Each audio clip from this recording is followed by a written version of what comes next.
Maravilha. Você está acompanhando, né, que a gente vai e vem aqui na sala de soluções comigo, no palco, com os nossos convidados e os painéis, e nós vamos já para o quarto painel, o papel das lideranças para buscar a igualdade. Então, segura que eu já vou apresentar os nossos convidados.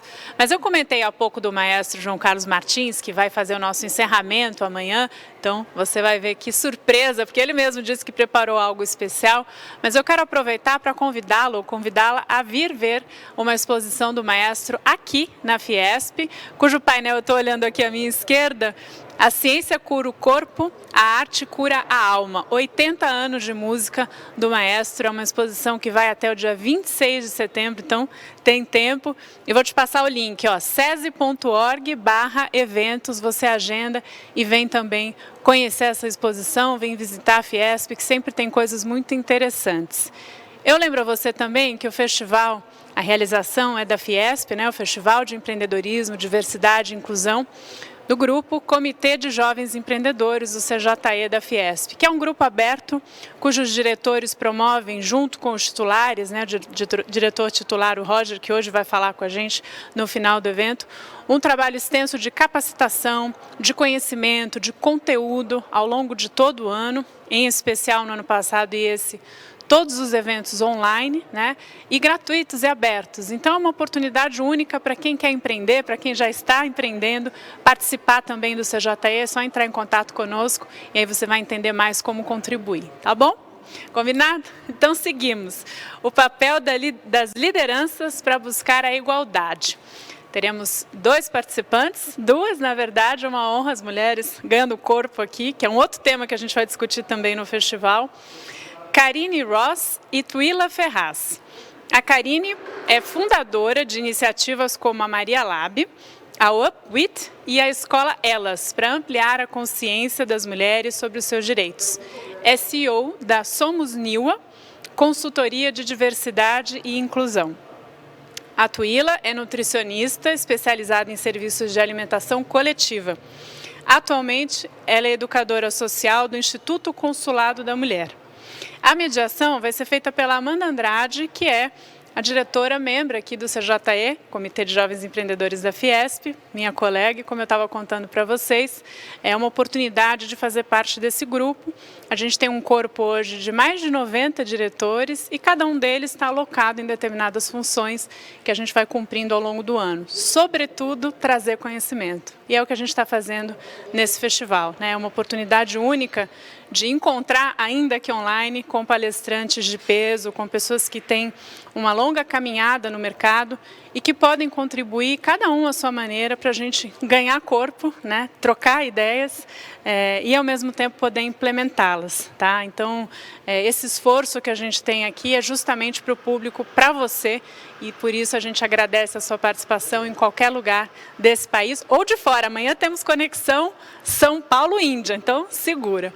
Bom, eu vou com eles então, ou melhor, com elas, Karine Ross, Tuila Ferraz e a Amanda.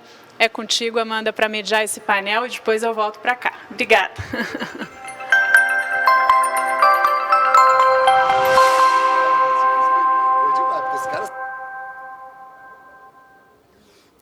Oi, pessoal, tudo bem? Primeiramente, um prazer. Meu nome é Amanda, eu faço parte aqui do Comitê de Jovens Empreendedores da Fiesp. E é um prazer para mim estar mediando esse painel hoje com duas mulheres tão incríveis, tão especialistas no tema de diversidade e inclusão. Tenho certeza que vai ser um conteúdo muito legal para todo mundo que está assistindo. Então, sem mais delongas, eu queria convidar aqui então a Karine e a Tuila, que estão com a gente aqui virtualmente para participar do painel. Karine e Tuila, estão aí?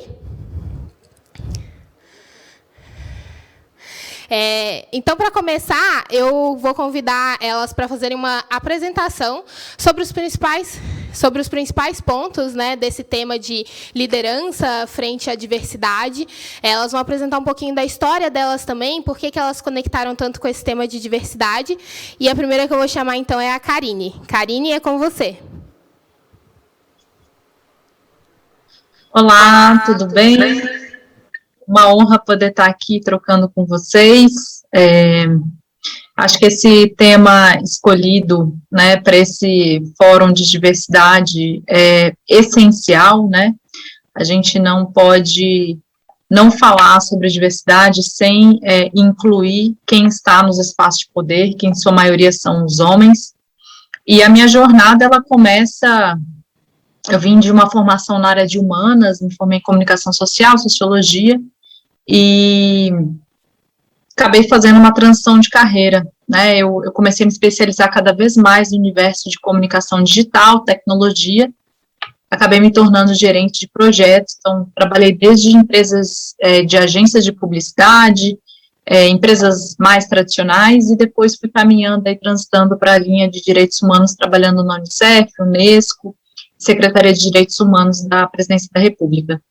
E nessa minha jornada de transição, indo para cada vez mais para a área técnica, eu comecei a perceber os preconceitos de gênero no mercado de trabalho, né? Então, todos os tipos de desafios que muitas mulheres enfrentam, eu acabei passando, me sentia toda vez que estava numa reunião sendo testado meu conhecimento, piadas machistas no ambiente que eu estava, ideias minhas sendo acreditadas por outros colegas, e naquela época eu não tinha tanto a consciência, né, que tinha a ver com questões de gênero. E aí eu comecei a duvidar de mim, né, duvidar da minha capacidade, acreditar que o problema era comigo, eu não tinha vindo de uma área técnica, que eu deveria estudar mais, talvez fazer cursos, especializações mais técnicas para conseguir sentir que eu estava, de alguma forma, exercendo influência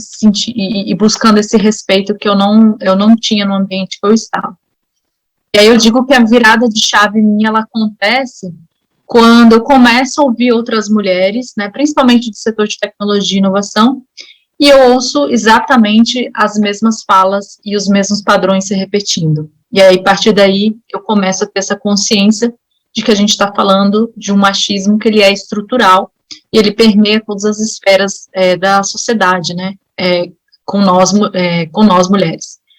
E comecei a conversar com essas mulheres e fazer um trabalho de mentoria com elas.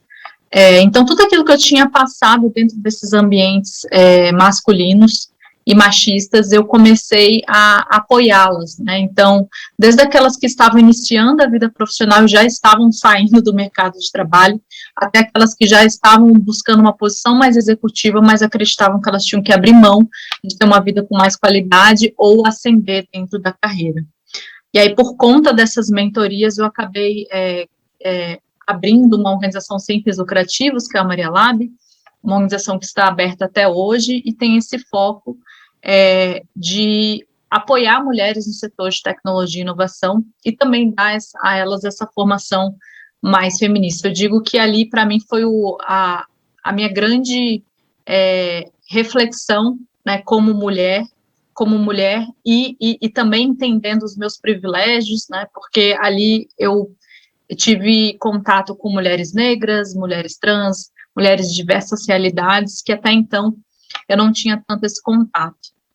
Por conta dessa minha forte atuação dentro do Maria Lab, eu decidi, em 2016, abrir uma consultoria com esse foco de apoiar as organizações para que elas tivessem mais equidade, né, de gênero nos espaços. Naquela época, eu atuava mais fortemente na área de tecnologia e inovação, mas depois fui ampliando. E criei um treinamento chamado Programa Elas, que rodou em 50 multinacionais, mais de 12 mil mulheres foram impactadas, a gente teve aí pelo menos 30% das mulheres sendo promovidas em menos de um ano, e foi um trabalho muito lindo, né, de entender que existia espaço para gerar impacto, mas, obviamente, esse trabalho não seria possível se a gente não só fortalecesse as mulheres, mas também se a gente não removesse os obstáculos que impedem elas de ascender, que, em sua grande maioria, a gente precisa falar que são as lideranças que estão nesses espaços.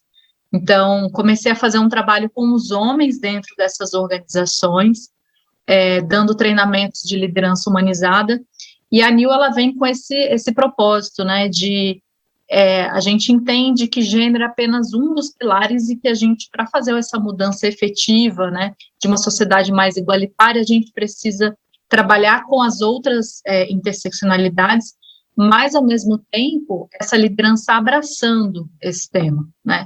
Que de nada vai adiantar a gente fazer um trabalho dentro de uma organização se eu não tenho alta liderança dando exemplo, se ela não está engajada e não está inspirada nesse tema.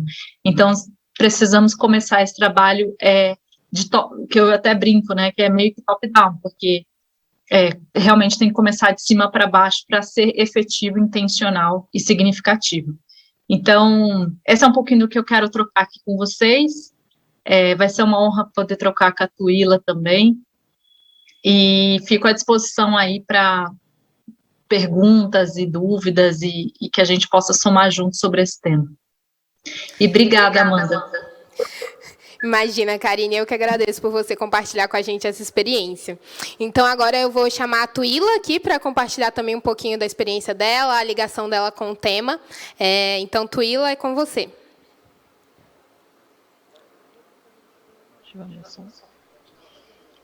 Oi, gente, boa tarde. Oi, Amanda, tudo bem? Então, eu sou Tuila, né? Tuila Ferraz, sou nutricionista de formação,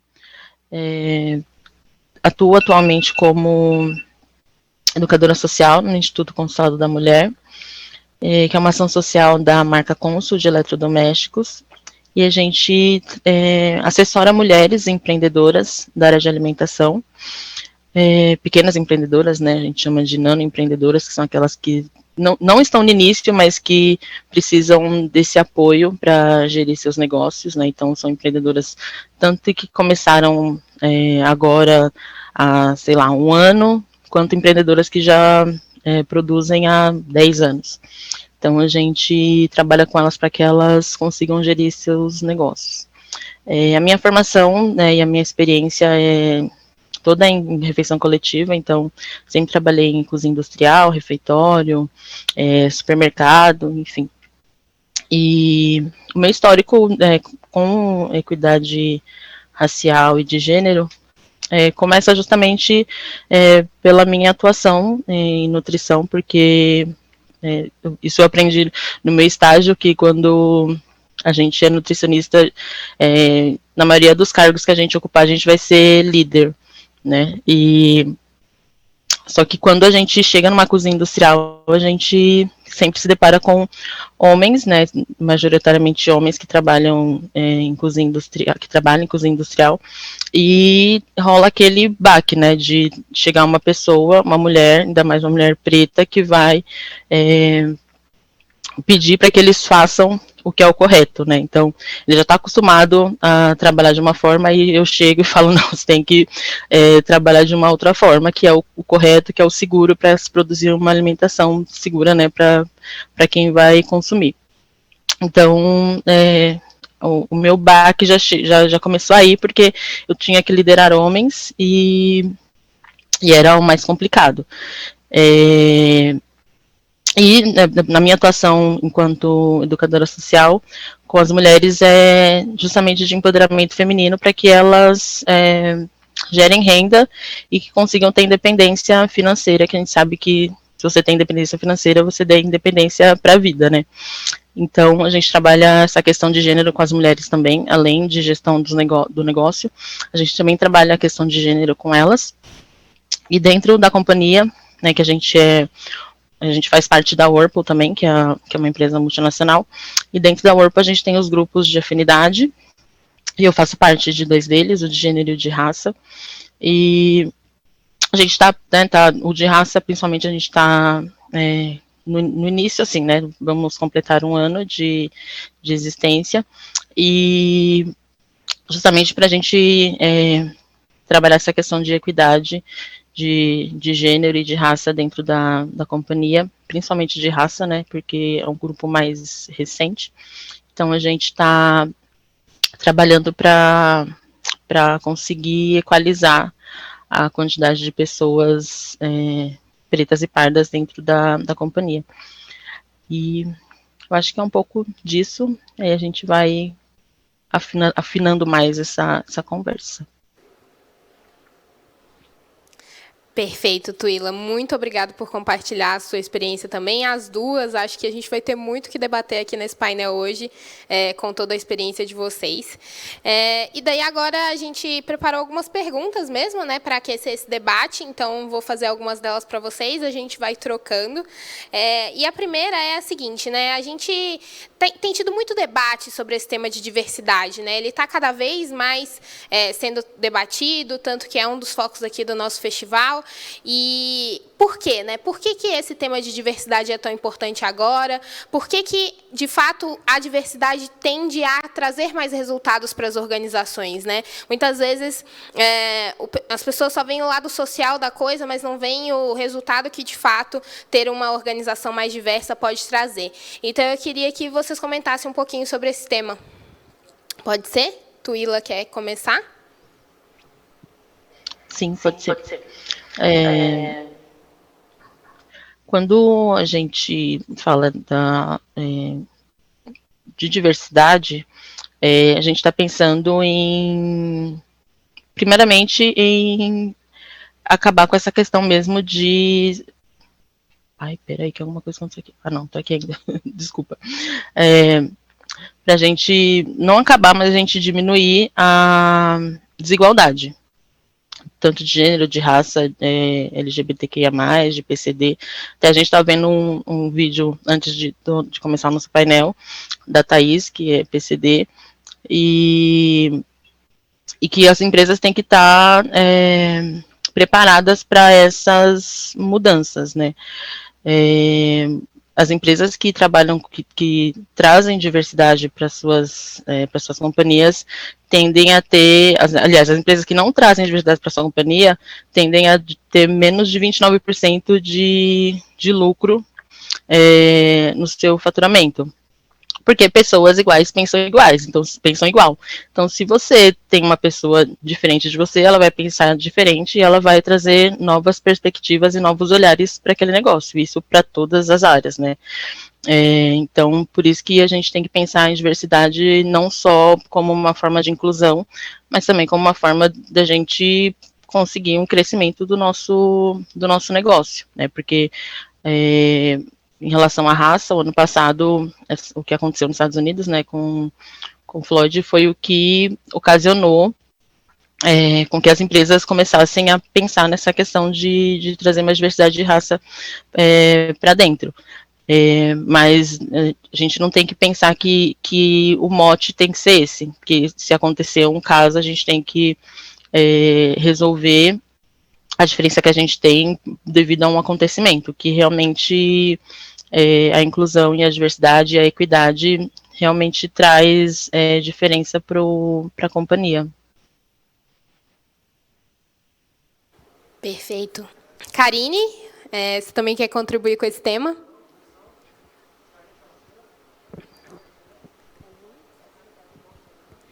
Quando eu começo a refletir sobre as empresas, né, nesse tema, há 5 anos atrás, quando eu realmente comecei a trabalhar, né, como consultora de diversidade, inclusão, eu percebia que a gente tinha que ir muito nesse diálogo de, olha o resultado dos negócios, né, então você está perdendo pessoas, está perdendo engajamento, produtividade, não está inovando, não está gerando impacto. Eu vejo que hoje as empresas já entendem que elas precisam fazer esse trabalho, só que elas não sabem como fazer, né? Então, esse acho que é o grande desafio delas. Elas percebem que tem tantas frentes de atuação, que é contratação, promoção, qual prioridade de qual grupo de afinidade vai ser trabalhado primeiro. Então, eu vejo as empresas, nesse momento, completamente perdidas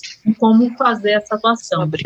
E eu acho muito importante a gente estar trazendo esse tema, que é a coisa certa a se fazer. Eu acho que assim, o resultado o argumento dos negócios, do investimento, ele é muito importante.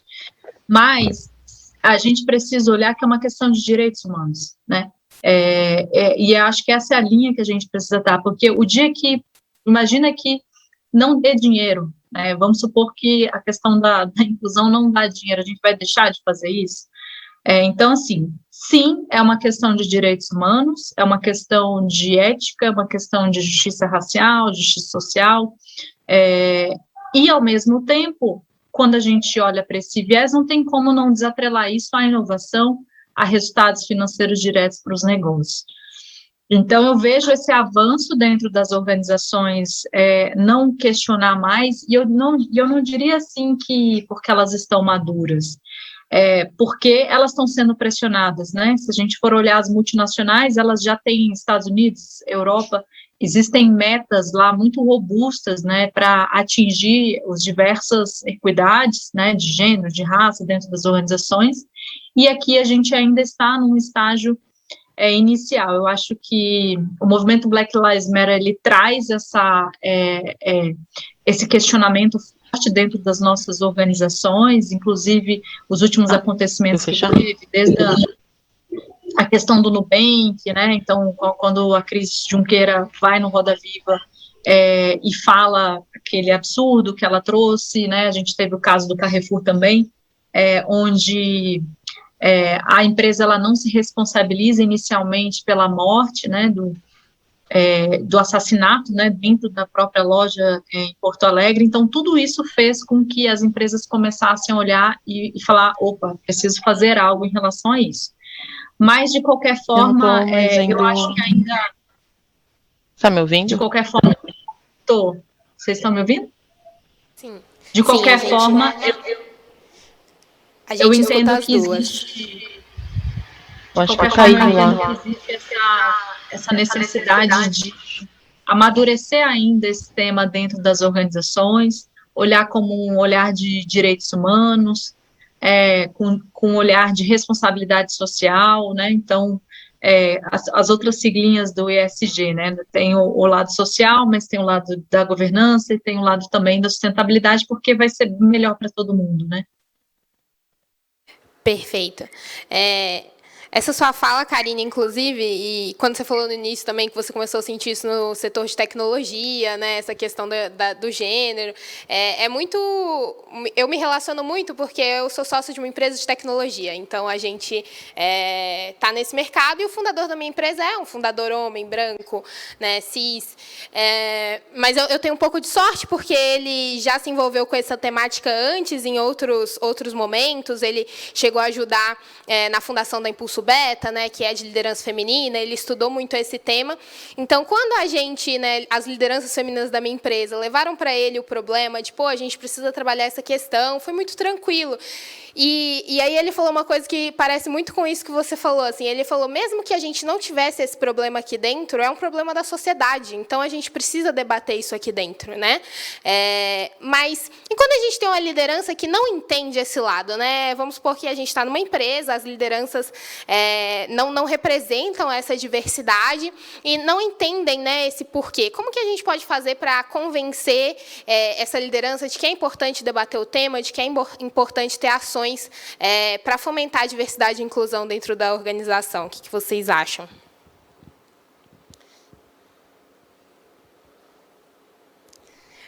Karine, pode ir? Quer começar, Tuíla? Vocês que... Eu fui a última a falar. Posso falar? Então, na verdade, esse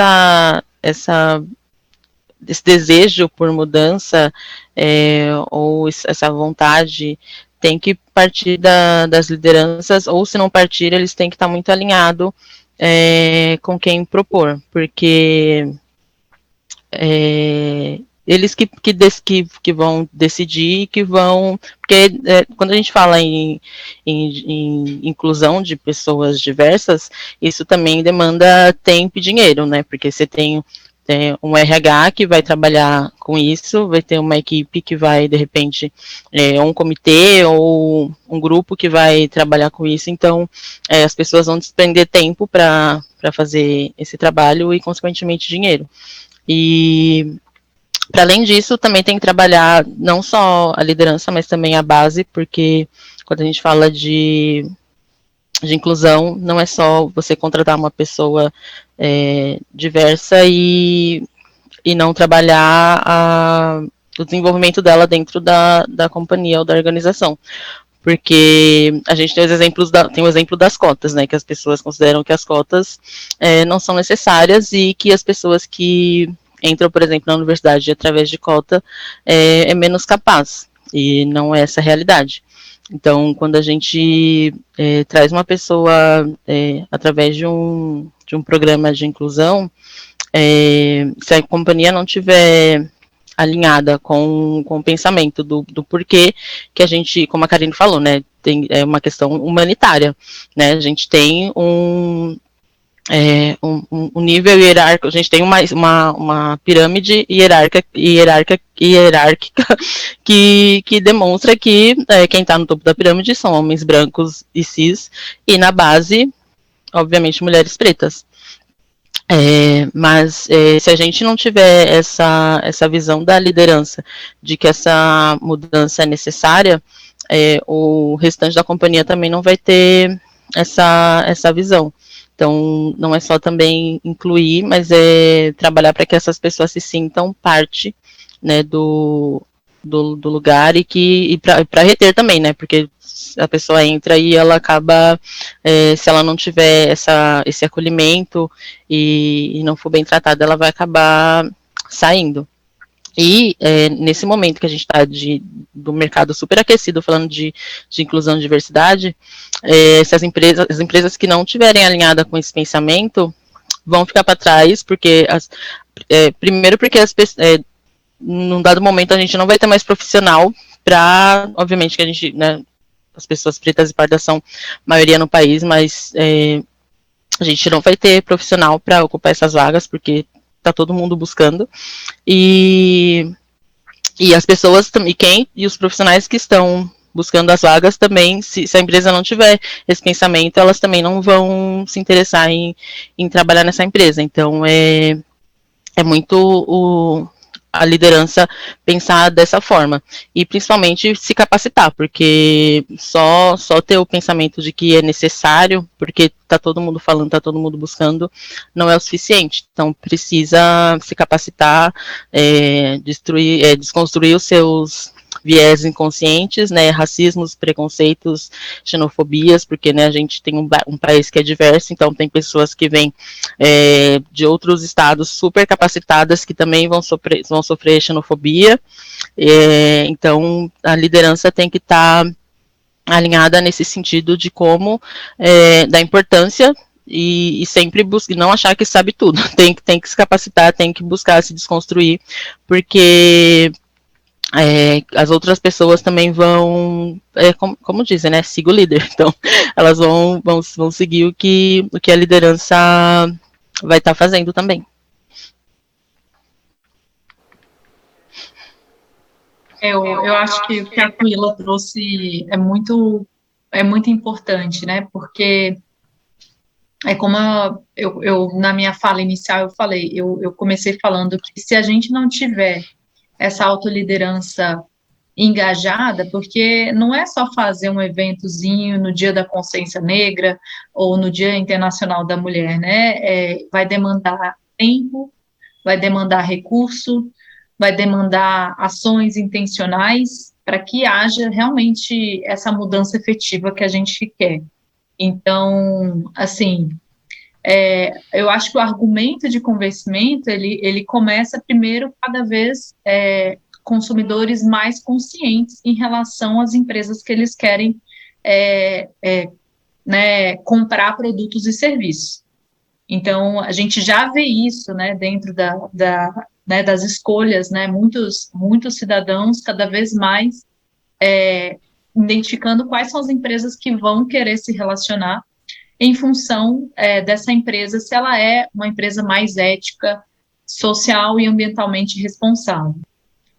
E a outra tem a ver com ficar para trás, porque cada vez mais a gente vê, por exemplo, na Bolsa de Valores, então, hoje para você ter abertura do seu IPO, você precisa olhar os conselhos de administração, ver se tem representatividade, ver como que está sendo coberta, né, a pauta de ESG. A gente cada vez mais vê organizações criando, né, formas de como metrificar a questão de inclusão racial dentro das organizações. Então, eu vejo que se a empresa ela não olhar para isso de maneira séria e intencional, ela vai perder dinheiro, né? Ela vai perder dinheiro tanto do ponto de vista do cliente, quanto do ponto de vista do negócio, porque não vai estar inovando e não vai estar gerando resultados para a sociedade. E isso é muito importante a gente falar sobre essa questão de não é uma parte do RH que lida com isso, né? Então, assim, quando você começa a fazer um trabalho como esse, você vai ter que envolver a organização como um todo, porque a gente está falando de uma mudança de cultura. A gente está falando de uma transformação social dentro de uma organização, uma visão política, uma visão de sustentabilidade do negócio. Então, ela tem que estar permeada, os conselhos de administração, a gente precisa ouvir os grupos subrepresentados dentro da organização. Eu vejo que muitas empresas, elas querem fazer a diferença, mas elas não fazem nenhum básico, que é começar a ouvir quem está lá, né?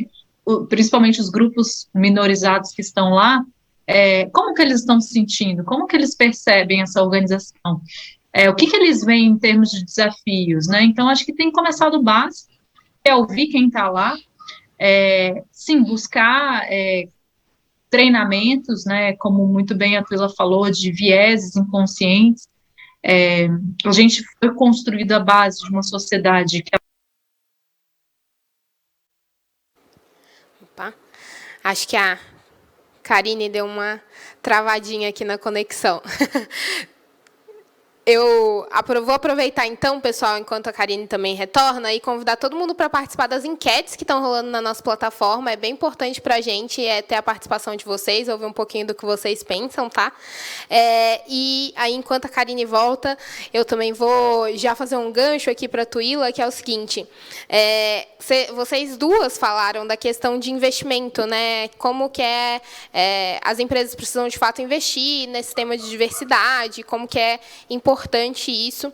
E muito do público nosso aqui do evento são empreendedores e empreendedoras, né? Estão com empresas ainda começando, empresas que talvez não tenham tanta verba mesmo, né, para fazer um investimento grande nessas frentes.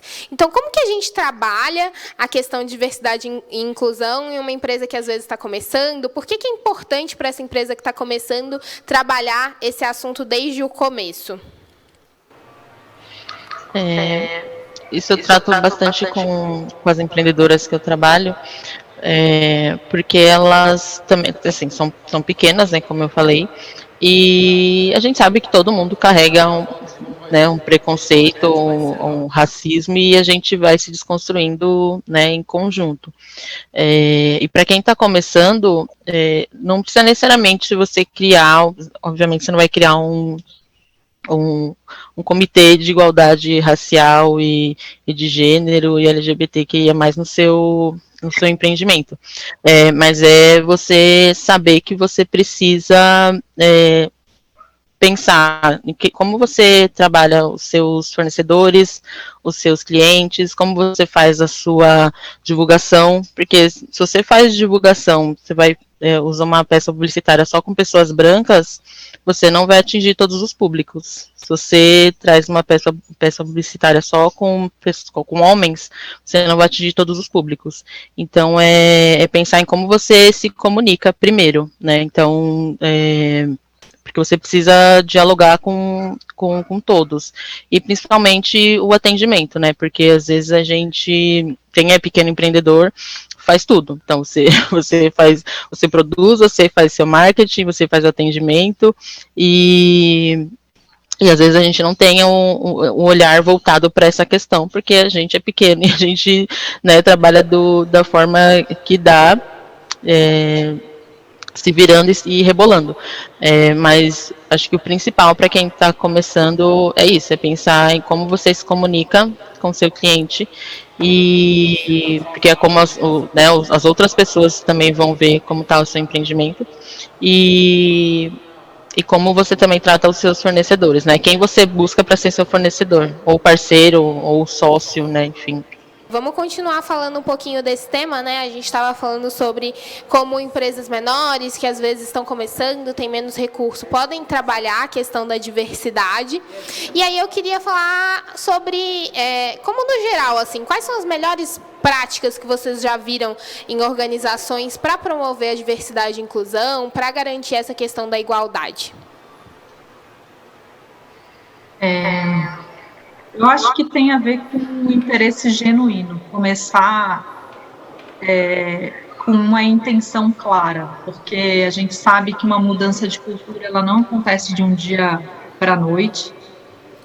Na último bate-papo, na última pergunta, a gente estava falando justamente sobre isso, né? Então, empresas pequenas, elas podem já e devem já começar, né? Às vezes, muitas vezes, não tendo recursos, mas o fato de você, por exemplo, começar ouvindo, né, como eu disse muito bem, as pessoas que estão já dentro da organização, como que elas se sentem, quais são os desafios, quais são as questões, as próprias publicações e divulgações das vagas, onde estão sendo procuradas essas pessoas, será que ainda se busca um perfil bastante elitizado, né, das escolas, qual é a linguagem, né, se é uma linguagem inclusiva que está sendo usada, por exemplo, nas descrições das vagas. Então, eu entendo que é possível você começar com pouco, né, com pouco recurso, mas há uma necessidade de uma intenção clara. E a intenção, como a gente trouxe aqui, eu e a Tuila, tem a ver com tempo, tem a ver com um interesse genuíno de buscar fazer uma mudança efetiva dentro da organização. E cuidar, porque não trazer isso como um marketing, né? Eu acho que isso é muito importante a gente falar. Tem um termo chamado diversity washing, que é justamente, estamos no mês do orgulho LGBT, então vamos trocar, né, as redes sociais da empresa aqui, mas é uma empresa que não se importa com as pessoas que estão lá dentro, é uma empresa que muitas vezes nunca ouviu as pessoas, quais são as demandas, por exemplo, do público LGBT, não tem a ver com recurso, tem a ver com uma intenção clara de mudança, tem a ver com vir as pessoas que estão dentro da organização, você buscar de maneira consciente, desde as peças de comunicação interna até aonde você está buscando essas pessoas. Eu acho que é um trabalho que tem a ver também com, a Tuila trouxe esse ponto também, os fornecedores, né? Quais são os fornecedores que estão sendo buscados, existe uma intenção clara de trazer representatividade nesses fornecedores, e tudo isso tem a ver com intenção, nem necessariamente às vezes é com recurso, mas é um desejo de uma mudança efetiva dentro da empresa. Perfeito. Desculpa. Eu acho que para quem é pequeno, né, microempreendedor, ele tem que pensar justamente nisso que a Karine falou, de conversar com quem já está na sua empresa, porque às vezes é um empreendedor pequeno mesmo, que tem 3, 4 funcionários, e ouvir, né, ter a intenção genuína de que isso é necessário, de que quando você for maior, se você já tiver isso estruturado, vai ser muito mais simples, né. Então, isso serve tanto para quem é pequeno como para quem é grande, escutar quem já está dentro e quando pensar nessa questão de diversidade e inclusão, pensar nessas pessoas. Então, se eu já tenho um funcionário que trabalha comigo há 3, 4, 5 anos, eu estou dando devida atenção para ele, como que é o meu tratamento, quais são os benefícios que eu trago para ele, eu preciso promover essa pessoa, porque isso também gera engajamento do próprio funcionário de permanecer na empresa e de querer também melhorar seu desempenho, né? Então, quando a gente fala de diversidade e inclusão, não é só trazer pessoas de fora, é trabalhar também quem já está dentro para que isso avance da melhor forma e que a gente consiga também fazer com que esse funcionário seja o nosso principal o fã, né, que vai falar bem de você, vai falar bem da sua empresa, e porque tem isso, se a gente não trabalha quem está dentro, não adianta a gente fazer propaganda, colocar pessoas diversas nas nossas peças publicitárias, se quem está dentro não está sendo bem, a gente não está trabalhando o desenvolvimento dessas pessoas, né. Perfeito, até porque o tanto que o mundo é conectado hoje, né, esse tipo de propaganda enganosa, digamos assim, é muito fácil, né, das pessoas perceberem que aquilo é falso, né, então o funcionário tem voz ali nas redes sociais para eventualmente falar o que ele está sentindo lá dentro, então é muito comum, eventualmente, uma propaganda dessas que não tem embasamento por detrás, cair muito fácil, né, nas redes.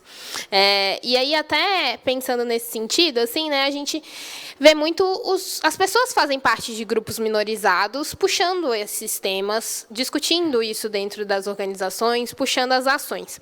Mas como que a gente traz as outras pessoas para essa conversa, né? Porque senão fica ali 2 grupos falando de coisas diferentes, com interesses diferentes, e vira quase que uma disputa, né, dos 2 lados. Mas não é isso que a gente quer, né, com a diversidade e inclusão. A gente quer justamente a questão da igualdade. Então, como que a gente envolve essas outras pessoas que não fazem parte de grupos minorizados nessa conversa e nesse debate?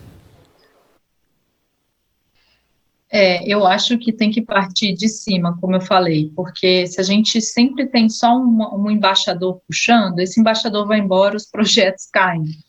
Isso acontece em muitas organizações. Então, se você não entende que diversidade ela faz parte do planejamento estratégico do negócio, né, então vai ser novamente mais um projeto, talvez de marketing, talvez uma ação pontual que não vai ter efetividade. Então, eu gosto de trazer essa visão estratégica para quem, primeiro, para os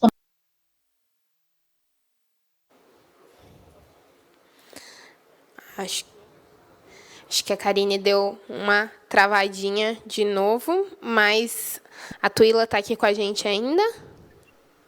Estou. Tá, então se a Tuila quiser ir comentando enquanto a Karine volta. Sim. Como eu falei, né, dessa questão do desenvolvimento, né, desses... Karine... bom, acho que vamos deixar a Karine complementar. Voltou rápido. Sim. Não, eu só estava trazendo essa questão que precisa ter uma visão estratégica. A diversidade, ela precisa permear a estratégia do negócio. Então, isso significa que não é só num grupo de RH, não é só nos grupos minorizados, começa pelos tomadores de decisão e envolvendo toda a organização, porque é uma mudança, como a gente falou aqui, cultural e estrutural, né? Então, a gente não está falando de uma açãozinha de diversidade, um evento pontual do mês da consciência negra, a gente está falando de algo sério, sistemático e consistente, e isso vai ter que permear todas as áreas da empresa para gerar, de fato, impacto, né? Perfeito. Bom. Pode falar, Tuila. Acho que em todas essas frentes a gente precisa de aliados, né? Tanto pessoas brancas como homens, como os héteros, né? Porque quando a gente fala de diversidade, a gente está falando dos grupos que são minorizados. Então, os que não são minorizados precisam estar alinhados e engajados com a gente. Então, a gente precisa trabalhar para que essas pessoas entendam a necessidade a gente trabalhar a equidade e a diversidade dentro da... Acho que agora a Tuila aqui deu uma travada, não sei se a... Beleza, acho que as duas deram uma travada aqui agora. Mas legal, pessoal, acho que até comentando um pouquinho sobre esse assunto, assim, né, é bem importante isso que tanto a Karine quanto a Tuila estavam falando, né, porque se de fato for apenas o grupo minorizado falando sobre aquele assunto, você nunca vai, de fato, promover essa diversidade e inclusão, porque vão ser apenas algumas pessoas da empresa interessadas no assunto, você não vai ter, de fato, o assunto sendo empreendido por todo mundo, né, digamos assim.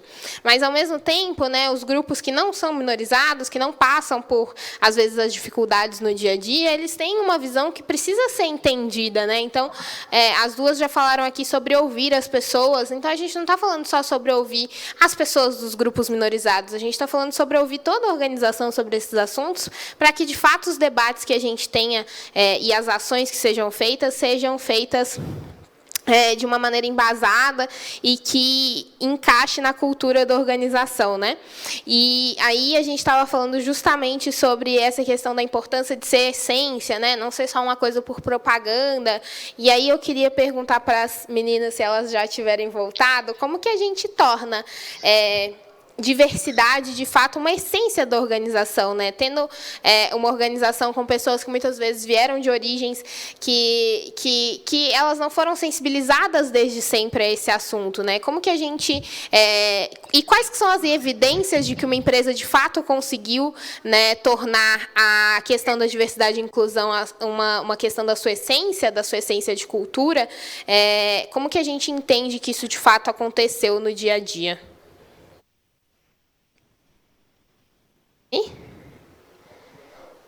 Eu estou.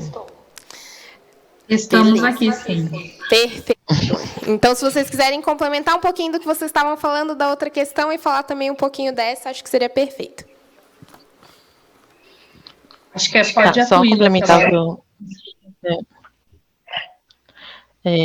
que eu tinha falado, que é a questão de capacitação, né? Então, a gente precisa capacitar essas pessoas, trazer as temáticas para que elas compreendam. A gente, na Whirlpool, a gente traz alguns painéis com os temas. Isso tem ajudado bastante a expandir o pensamento, né, das pessoas, porque muitas vezes é isso, a gente sabe que as pessoas não têm, algumas pessoas não têm mesmo a vivência ou o acesso à informação a gente tem, né, só precisa ter um pouco mais de vontade, mas não tem...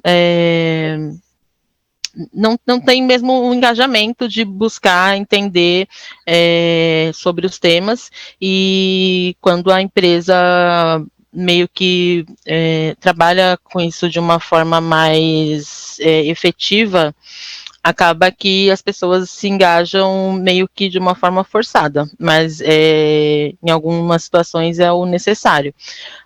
Mas falando assim de pequenos empreendedores, mesmo sair fora da caixinha, sair da zona de conforto, porque às vezes a gente está na nossa zona de conforto, e para entender que realmente, se a gente não se atualizar nesse sentido, a gente vai ficar para trás e não vai ter uma, né, como a Karine falou, em questão de bolsa de valores. Para quem é grande, isso dá uma boa, dá uma... fugiu a palavra, mas enfim, afeta de alguma forma, né?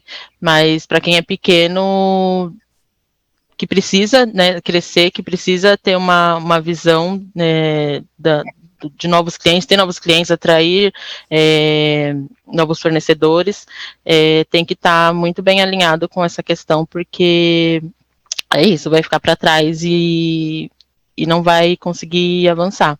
E a gente está em 2021, né, gente? Não tem como a gente não tratar desses assuntos.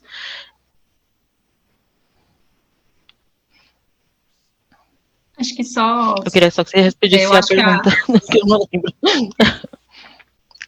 Eu falei um pouco sobre como que a gente faz para, de fato, a diversidade e inclusão fazer parte da essência da cultura da organização, e, ao mesmo tempo, como que a gente identifica, né, nas organizações que a gente está interagindo, se isso é essência de fato ou se é só uma propaganda. Eu acho que aí é a questão, como eu falei, de ser algo que está permeando toda a organização. Isso significa que dentro do planejamento estratégico de negócios da empresa isso tem que estar. Então, um plano de diversidade, de inclusão, de responsabilidade social corporativa. Então, assim, tem que ter esse planejamento. Acho que esse é o ponto zero, né? Então, se a gente não tiver isso como algo, um desenho mesmo, né, de um plano de futuro, qual que é o estado zero que a empresa está hoje, onde ela quer chegar daqui a 2, 3 anos, quais são as ações prioritárias, o que é possível fazer. Ninguém está falando que, assim, vai ter que mudar de um dia para o outro. Não. Tipo, qual vai ser a prioridade que a empresa vai ter nesse ano, qual que é a prioridade que a empresa vai ter no ano que vem. Eu acho que isso isso permearia, como você fala, essa questão da essência. E a outra coisa é a gente desenvolver esses aliados. O que é uma pessoa aliada da diversidade e da inclusão? É uma pessoa que está constantemente buscando autoconhecimento, é uma pessoa que vai ouvir muito. Então, assim, antes enfim, ter ideias, ações, buscar esse papel de escutar o que essas pessoas têm a dizer, quais são as demandas, as necessidades. Então, assim, poxa, cometeu um erro, pedir ajuda, poxa, como que você gostaria que eu chamasse você? Então, dúvidas como, eu não sei se eu chamo de uma pessoa negra, se é uma pessoa preta. Então, assim, eu acho que você se colocar nesse papel de vulnerável, né, de falar assim, eu não sei, estou aqui para aprender com você, como pode ser diferente? E, ao mesmo tempo, a gente só tomar cuidado com essa questão da educação, né, porque eu, e aí colocando pessoas brancas aqui, a gente sempre tende a achar que as pessoas negras ou de outros grupos precisam nos educar, a gente precisa buscar conhecimento e também buscar também que essas pessoas tragam também as demandas e as questões para a gente construir algo juntos. Então, eu acho que desenvolver esse papel de aliado, né, que é uma pessoa que está ouvindo, que está buscando aprender, reaprender, que vai errar, mas que vai buscar acertar também, né, a partir do momento em que fala algum termo que está errado, buscar aprender, buscar se desenvolver. Eu acho que isso é essencial para a gente conseguir criar esse ambiente de inclusão que a gente está falando aqui, esse ambiente de mais acolhimento, esse ambiente onde as pessoas se sentem parte, né, da organização. Então, acho que precisamos desenvolver esses aliados, né, e quais são as competências, quais são as questões, e treinamentos, como a gente falou. Acho que viés inconscientes está permeado na nossa cultura brasileira, que veio dessa base de exploração das pessoas negras, que veio, né, de um genocídio dos povos indígenas. A gente tem ainda uma relação muito autoritária com as pessoas, né, então o cara crachá, né, você sabe com quem você está falando. Então, tudo isso permeia a forma como a gente se relaciona com as pessoas, né, as micro-relações de poder. E para a gente estar nessa posição de escuta, a gente precisa rever esses privilégios, não tem como. E dar espaço para que essas pessoas tenham seus direitos legitimados dentro de uma organização. Perfeito. Acho que o que a Karine falou é perfeito, porque é questão mesmo de comunicação e empatia. Então, é você dialogar com as pessoas e entender o que elas pensam, o que elas passam, porque são vivências, muitas vezes são bem discrepantes, e a gente fala se colocar no lugar do outro, não tem como a gente se colocar no lugar do outro, mas a gente pode entender que a situação dele é diferente da nossa, e o que a gente pode fazer para que a condição dele seja menos ruim, ou menos dolorida, ou menos trabalhosa. Então, a comunicação é o principal para que a gente consiga trabalhar essa questão. E muitas vezes também sair um pouco do nosso pedestal, né? Como ela falou, a gente entender o nosso lugar de privilégio e o que a gente pode fazer enquanto uma pessoa privilegiada. Então, se eu sou uma pessoa branca, eu tenho mais acesso, eu tenho mais voz, e o que eu posso fazer para que ocorra essa mudança, né? Então, e se capacitar, não tem, a gente também não vai ficar, obviamente que indiretamente a gente acaba educando, mas é importante também a gente buscar conhecimento, porque hoje em dia não existe mais justificativa para dizer que você não sabia ou que você nunca ouviu falar. E nessa questão de escuta, também entender que quando uma pessoa te fala que ela não gosta, que você a chame de determinada coisa, ou que aquela piada não caiu bem, é você não retrucar e falar que eu fiz essa piada com outra pessoa outro dia e a pessoa achou ok, ou a pessoa não retrucou, porque normalmente a gente está numa posição mesmo de opressão que a gente não vai realmente, ou mesmo estar numa situação, sei lá, uma festa de família e uma pessoa faz um comentário, você não vai querer estragar o clima, né, para criar um debate. Então, entender que quando uma pessoa fala que o que você falou, a sua fala, ou a sua atitude, ou o seu olhar não foi legal, entender que por que não foi, questionado por que não foi, e isso vale para pessoas pretas, para mulheres, para LGBTQIA+, para PCD, porque a gente, e assim, todos nós também temos que nos desconstruir. Eu, enquanto uma mulher preta, também tenho os meus preconceitos, e tenho que buscar desconstruir isso em mim, para não cometer os mesmos erros que eu quero que as pessoas não cometam contra mim. Então, é um caminhar junto, mas a principal responsabilidade é de quem realmente está no lugar de privilégio, né? Então, é muito essa questão mesmo de comunicação e a gente sair um pouco da nossa zona de conforto e entender que se a gente não trabalhar a inclusão e a diversidade, a gente vai continuar, e assim, falando um pouco sobre, né, já mudei de assunto, falando um pouco sobre a questão de machismo, que afeta as mulheres, mas também afeta muitos homens, então é importante que os homens entendam que, eu não vou estender nesse assunto, porque é um assunto para um outro momento, mas que o machismo também é prejudicial para os homens, né, homens que estão ouvindo, busquem saber que a masculinidade tóxica não é ruim só para nós, não é só porque as mulheres morrem que o machismo é ruim só para mulheres, mas vocês também são muito afetados pela masculinidade tóxica e, enfim, outra discussão, mas é isso.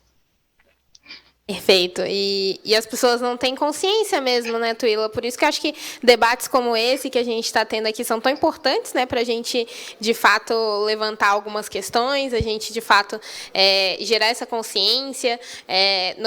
Na própria organização, né, em que eu atuo, quando a gente começou a falar de questões de gênero, os homens vieram falar para a gente, poxa, eu não sabia que eu te afetava dessa forma, não sabia que isso era desse jeito. Então, por muitas vezes é uma questão de consciência mesmo, por isso que acho que um debate como esse que a gente está tendo é tão importante, né?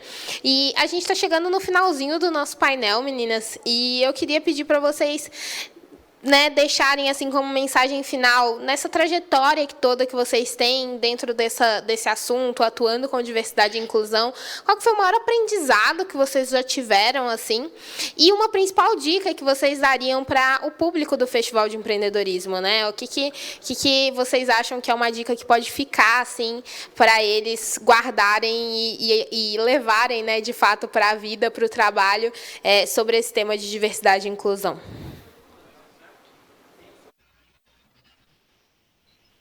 Uau, qual o maior aprendizado? Eu acho que quando as pessoas descobrem o porquê delas, né, o que motiva elas fazerem o que elas estão fazendo, eu acho que, de fato, a transformação acontece.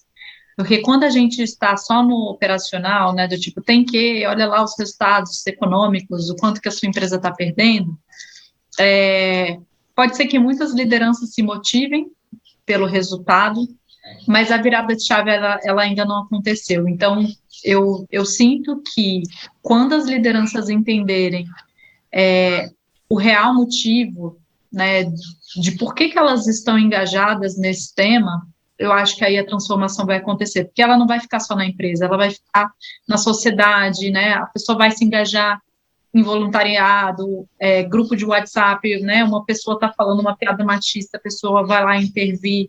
Então, a transformação ela vai operar em todos os níveis, não só no nível de que para bater metas dentro de uma organização. O que a Tuila falou, ela é muito importante. A gente tá, no meu ponto de vista, construindo hoje uma nova masculinidade, né? Uma masculinidade que não tem todas as respostas, né? Que busca contar com o seu time para chegar no resultado, que pede ajuda, né? Que é vulnerável, que é uma liderança que está saindo de um papel de comando e controle, mas uma liderança que ela é próxima, que ela está conectada, que ela sente, né, que está buscando entender quais são as suas necessidades, quais são as necessidades do time. Então, eu vejo que para essa mudança efetiva acontecer, a gente precisa desenvolver lideranças mais humanizadas, né? Tem uma frase que a Brené Brown fala que, assim, queremos acreditar que somos seres racionais, mas somos seres emocionais que de vez em quando pensam. E para mim eu acho que isso é a chave. A partir do momento que a gente entender que a gente precisa integrar as emoções, que as emoções elas não devem ser negligenciadas, né, mas sim olhadas e tratadas dentro de uma organização, eu não tenho dúvidas que a gente vai conseguir operar trabalhos de diversidade e inclusão de uma maneira mais efetiva. Então, a dica que eu queria dar, assim, tem a ver com não achar que o fato de você estar fazendo um trabalho de diversidade e inclusão não é só gerar oportunidade. Essas pessoas têm talentos, né? Eu acho que a gente está tendo vários cases dentro do mercado, um deles é do Magalu, né, quando ela criou o processo de trainee para a inclusão de pessoas negras, todo mundo criticou a ação, achando que era uma questão, né, racismo reverso, vocês estão olhando para os negros, mas e as pessoas, né, as pessoas indígenas e tudo mais, e foi muito interessante esse processo, porque a organização, ela continuou seguindo até o final, e depois o presidente, né, o Frederico, ele contou, né, como que foi esse processo, né, e mostrou-se que precisou redesenhar os processos dentro de uma organização. Então, por exemplo, normalmente em processos dentro de empresa para contratação de pessoas trainees, você vai pegar pessoas no início da vida profissional, com seus 20 e poucos anos, você sempre vai buscar uma pessoa que teve uma referência fora, e obviamente quando a gente está falando da população negra, isso não é uma realidade. O que eles fizeram? Colocaram uma idade até mais ou menos uns 30 anos, porque a gente sabe que muitas vezes pessoas negras, elas precisam trabalhar e elas precisam também estudar, isso faz com que demore mais a conclusão, né, da universidade. Ao mesmo tempo, rever esses critérios, né, em relação à obrigatoriedade de ter tido uma experiência fora. Então, ao rever esses processos, eles tiveram resultados extraordinários. Eles tiveram que contratar quase o dobro de trainees, porque eram tantas pessoas talentosas que tinham chegado e que eles falaram, opa, a gente precisa abrir mais vagas aqui. Então, o que eu quero dizer com isso? Essas pessoas, sim, têm que treinar, isso é um fato, mas essas pessoas também já estão prontas, já tem muito talento aí esperando uma oportunidade. Então, muitas vezes rever processos dentro da organização, para que essa inclusão ela aconteça de maneira efetiva. Beleza. Tuila, também, se puder deixar uma mensagenzinha final para a gente encerrar aqui o nosso painel. Eu acho que a Karine falou bastante do que para fazer o nosso fechamento. Mas acho que é isso, a gente pensar nessas questões que acabam impedindo que algumas pessoas avancem. Mulheres que têm filhos, né, flexibilidade de horário, home office. Na companhia que eu estou, a gente já tinha aderido ao home office algumas vezes na semana, antes da pandemia, né, no caso. Então, fazer ter um olhar mais cuidadoso, isso em todos os âmbitos. Então, para mulheres, essa flexibilização de horário, o home office; para pessoas negras, pretas e pardas, a flexibilização dos critérios. Então, ter inglês, não vamos ter, mas a gente vai ter uma formação. Será que o inglês realmente é necessário? Será que uma vivência em outro país também é necessário? Então, porque nós somos pessoas, assim, gente, isso já está comprovado, que nós somos pessoas criativas. Nós, mulheres pretas, somos as primeiras empreendedoras desse país, porque, não sei se conhecem, mas busquem saber sobre as ganhadeiras, que eram mulheres escravizadas, ou não, né, que vendiam quitutes para comprar alforrias de outras pessoas, né, de seus familiares ou conhecidos, enfim. Então, fomos as primeiras empreendedoras nesse país. Então, enquanto a gente fala de empreendedorismo, somos as pioneiras. Então, isso está no nosso DNA, né, e as empresas têm que ter esse olhar um pouco mais cuidadoso realmente para essa questão de como que a gente trabalha essas pessoas. Então, quando a gente fala de PCD, se a empresa está adaptada para receber essas pessoas, porque não é só contratar, você tem que saber se a sua empresa está, se essas pessoas vão ter acesso, né, ao seu prédio, ao escritório, como que, de novo, trabalhar o clima organizacional, porque não adianta incluir essas pessoas e os pares não estarem preparados para recebê-los. Enfim, eu tô vendo que a Amanda tá um pouco inquieta ali, que acho que a gente passou do horário. Mas eu acho que é isso. E obrigada pela oportunidade de falar com vocês. Obrigada, Karine. Obrigada, Amanda. Passamos do horário, não vou avançar mais, porque eu sei que a gente tem outros painéis. E gostei bastante. E chamei a gente para a próxima. Ano que vem a gente está aí. Boa, obrigada, Tuila. gente. Obrigada, Tuila e Amanda também. Obrigada às duas pela conversa, foi ótimo, assim, muitos aprendizados mesmo nesse momento. Só tenho a agradecer a participação de vocês, gente. Agora a gente, de fato, vai para a próxima programação. Muito obrigada a todo mundo que acompanhou o painel e continuem ao longo do dia acompanhando o festival. Um abraço.